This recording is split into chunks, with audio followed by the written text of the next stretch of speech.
ये electricity chapter का पहले ये थिंग्स टू रिमेंबर करो। A stream of electrons moving through a conductor constitutes an electric circuit. पहले इतना समझो, दिमाग में आप डायग्राम से ड्रॉ कर लिया करो। दिमाग में सोचो कि क्या स्ट्रीम ऑफ इलेक्ट्रॉन, इलेक्ट्रॉन का जैसे क्राउड आ गया, ठीक है, ये नेगेटिवली चार्ज, स्ट्रीम मतलब इसकी मतलब वेव ऑफ इलेक्ट्रॉन, ठीक है, थ्रू द कंडक्टर। कंडक्टर क्या होता है? ऐसी चीज, ऐसा मेटल जिसमें से इलेक्ट्रिसिटी पास हो।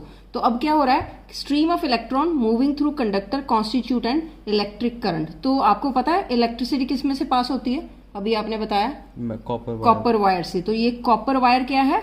गुड कंडक्टर, ठीक है। ये इमेजिन आप दिमाग में ये डायग्राम बना के देखा करो, दिमाग में सोच के देखा करो कि कॉपर वायर में इलेक्ट्रॉन मूव होते हैं, इसी को इलेक्ट्रिक करंट कहते हैं। Next line. Conventionally, the direction of current is taken opposite to the direction of flow of electrons. हाँ, अब देखो, अब ध्यान से देखो, जो मैंने ऊपर बता दिया आपको कि इलेक्ट्रॉन मूव होते हैं, ठीक है ना, कंडक्टर में। अब वो कह रहे हैं इलेक्ट्रिक करंट, दिमाग में ये सोच के रखा करो, साथ साथ डायग्राम ड्रॉ किया करो जो जो पढ़ते हो। इलेक्ट्रिक करंट इस डायरेक्शन में है और जो इलेक्ट्रॉन है इस डायरेक्शन में मूव हो रहे हैं, ठीक है। ये देखो, direction of current is opposite to the direction of flow of electron. Clear हो गया कि इलेक्ट्रॉन इधर मूव होंगे, इलेक्ट्रिक करंट इधर मूव हो रहा है। नेक्स्ट पढ़ो। The SI unit of electric current is ampere. हाँ, ये भी याद रखना है। SI यूनिट क्या होता है? SI यूनिट जो है इलेक्ट्रिक करंट का क्या है? एम्पियर, ठीक है, करंट का एम्पियर, ठीक है जी। To set the electrons in motion in an electric circuit, we use a cell or a battery. अब ये क्या कह रहे हैं?